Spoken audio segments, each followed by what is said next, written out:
Ya,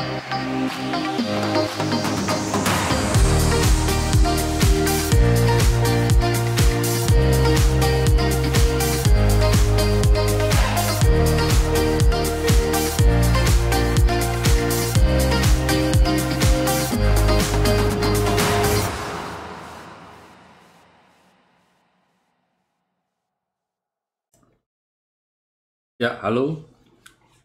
Lanjut lagi ya.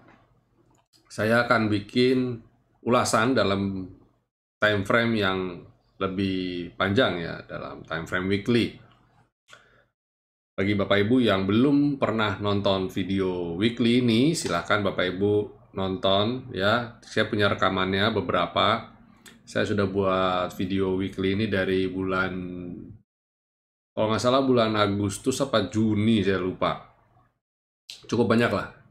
Dan kenapa saya buat ini? Kenapa saya buat yang weekly? Karena kadang-kadang kita dari time frame yang lebih panjang, kita bisa, bukan kadang-kadang sih, dengan menggunakan time frame yang weekly, kita bisa melihat sih, ini dalam jangka waktu beberapa periode ke depan, yang jangka periode menengah ini bisa kemana sih arahnya. Nah, ini yang lagi kita berusaha untuk ukur. Contoh, kadang-kadang ketika di daily kita kira, wah ini targetnya masih panjang, tapi ketika kita lihat di weekly, ternyata di weekly itu ada resisten. Nah, jadi itu kenapa kita lihat yang time frame yang lebih panjang ya, weekly. Kadang-kadang juga contoh bisa aja itu kita dari segi target, umpamanya dari segi support juga sama. Ketika kita pikir, waduh ini bakal dalam nih, ternyata di weekly dia sudah ada penyanggahnya, dia mantul di garis skyline weekly atau garis V-line weekly. Nah, itu sekilas kenapa saya melihat time frame yang lebih panjang, itu ada alasannya ya. Dan untuk nabung juga salah satunya adalah kita bukan untuk nabung, tapi untuk emiten-emiten tertentu kita itu berani hold dalam kurun waktu yang lebih panjang. Karena apa? Karena dia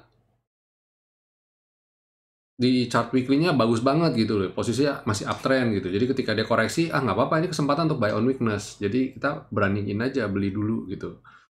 Tentu saja bertahap ya. Berani itu maksudnya dalam artian kita beli masuk dalam alokasi dana yang kita ukur memang gitu loh. Mamanya, wah saya punya dana sekian, kita masuk ya dibagi 4 apa dibagi 5 aja, bertahap aja gitu. Ya. Oke, kita langsung aja. Ya, ini composite weekly ya Bapak Ibu, yang Bapak Ibu lihat ini sekarang adalah composite di weekly. Nah, kalau di daily kan kita lihat, wah, ini indeks ada di skyline, ini keren nih, potensial untuk mungkin bisa lanjut nih ya. Itu kan optimis ya, kita punya harapan. Tapi ketika kita lihat di weekly, waduh, hati-hati nih, dia belum mampu masuk ke dalam selendang. Lebih confirm kalau dia masuk dalam selendang, ya kan? Nah, apakah pasti masuk? Nah, itu dia, belum tentu juga. Jadi ya saya melihat kalau selendang ini, ya selendang ini akan jadi resisten untuk composite dalam waktu ini setidaknya. Untuk minggu depan, jadi kalau minggu depan dia bisa masuk ke dalam selendang, berarti confirm ya, confirm. Di daily dia breakout skyline, di weekly dia masuk ke dalam selendang. Kalau bisa breakout selendang, lebih confirm lagi, lebih bagus lagi gitu ya. Ini dari composite ya. Lalu kalau dari segi emiten ya, kalau dari emiten, dari sektor dulu deh ya, sektor dulu. Kalau dari segi sektor, contoh agri. Nah, agri ini kalau di daily ya, kalau di daily, wah ini daily tanpa halangan ya, bisa naik terus ya. Tapi ternyata di weekly, nah dia ada halangan nih. Dia bisa nggak keluar dari skyline? Kalau bisa keluar dari skyline baru bagus ya. Tapi kalau saya lihat sih kayaknya sih kemungkinan besar bisa, karena skyline-nya sempit juga ya, nggak terlalu ini. Dan kebetulan skyline-nya posisinya golden cross ya, bukan posisi dead cross, tapi posisinya naik nubruk dari skyline. Jadi dia di golden cross. Jadi trennya masih bagus ya, masih bagus. Jadi agri silahkan untuk minggu depan agri saya masih optimis untuk agri, sektor agri ya. Kemudian basic. Nah, basic ini hati-hati karena ada V-line di weekly. Tapi kalau dia bisa breakout ini semua, wah, dia lolos uji. Berarti basic siap-siap uptrend dalam waktu dekat ya. Kemudian miscellaneous industry. Nah, miscellaneous industry juga masih sideways di bawah ya, bahkan masih zona downtrend. Jadi masih belum oke. Jadi jangan terlalu optimis dengan miscellaneous industry di daily ya. Sektor finance. Nah, sektor finance kepentok V-line. Wow. Coba kita daily-nya. Daily-nya kan kelihatan keren banget nih. Wah, oh dia mau kepentok juga ya. Mau kepentok, tapi sudah kan weekly-nya lebih ekstrim. Dia lagi di sini. Ya, kita lihat apakah dia bisa naik apa enggak ya. Bisa keluar dari ini. Saya lihat kalau dia bisa keluar dari ini, berarti sektor finance oke dan indeks juga oke. Jadi dalam sampai akhir tahun, indeks kemungkinan besar uptrend kalau bisa breakout ini finance dan composite. Composite-nya tadi kalau nggak salah, nah composite-nya ada ini ya, jadi harus bisa breakout ini ya, baru nanti sampai akhir tahun ke V-line inilah. Kemudian ada mining. Nah, mining lagi retrace dan ini the golden cross. Kalau dia bisa kembali naik ke atas V-line apa ke skyline, bagus nih ya. Consumer juga masih sideways ya. Pada dasarnya ini masih oke, masih ya, belum terlalu oke ya tepatnya ya, masih di bawah ini. Jadi sabar-sabar dulu. Terus ada trade. Nah, trade nih oke lah, lebih oke ya. Secara dia di atas jangka pendeknya, di atas selendang. Targetnya harus bisa breakout skyline dan bisa naik lagi. Properti. Wah, properti yang kurang bagus ya. Tapi kembali lagi, properti tadi saya bilang itu nggak mencerminkan emiten lainnya sih. Ini cuma satu emiten doang nih, Paul doang yang kayak gini. Jadi, saya lihat sih masih oke-oke aja sih. Apalagi ya? Mining, consumer, finance, lagi trade, property. Infrastructure.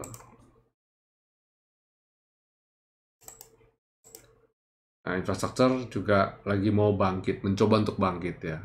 Moga-moga dia bisa breakout dari ini, selendang ya. Ini sih downtrend berat sih ini. Masih downtrend berat di jangka menengahnya. Ya, itu dari segi sektoral. Terus kalau dari segi emitennya apa aja sih yang menarik ya untuk dicermati untuk minggu depan? Nah, satu yang pasti ya, TPIA. TPIA ini kalau dia bisa minggu depan bisa breakout 7.900, wah udah cakep banget. Secara ini susunannya udah oke banget nih. Ya, dia tinggal breakout 7.900 dan selendangnya golden cross. Dia tinggal ngiringin lagi aja, naik lagi terus ya, terus lagi naik. Terus ada lagi BRPT. BRPT juga setelah bisa rebound, nah ini dia terpentok resisten ya, selendang.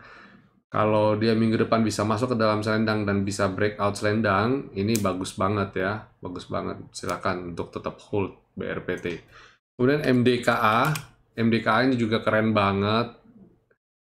Ini siap-siap. Ini sudah sejajar dengan, dia udah di atasnya selendang malah sebenarnya. Selendangnya 1760, dia 1770. Jadi kalau saya bilang sih aman banget, aman sekali. Ini oke banget nih. Cakep nih. Kemudian ada Breeze. Wah, Breeze ini pullback ya, pullback dan kalau bisa naik di atas 880, mantap. Ya, tadi udah ada TPIA, BRPT, MDKA, Breeze. Ada satu emiten lagi. Apa ya emiten ini ya? Astra Agro Lestari.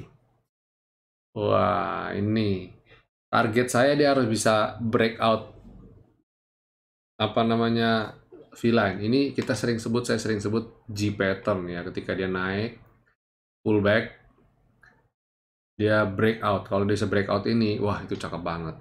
Ya, silakan untuk cermati. Astra Agrolestari. Terus bonus bagi Bapak Ibu, gudang garam ya, 46.000 sampai 47.000. Kita doakan ya bisa sampai sini. Syukur-syukur bisa sampai V-line ya.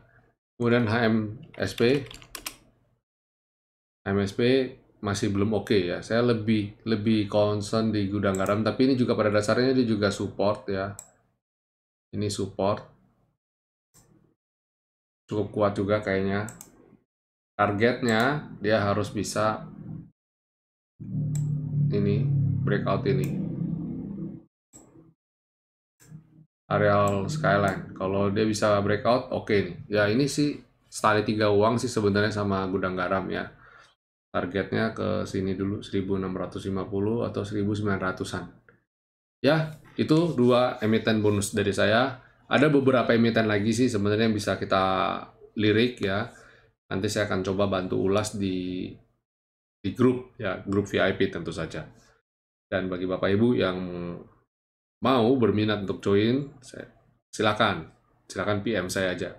Dapat deal khusus ya, khusus untuk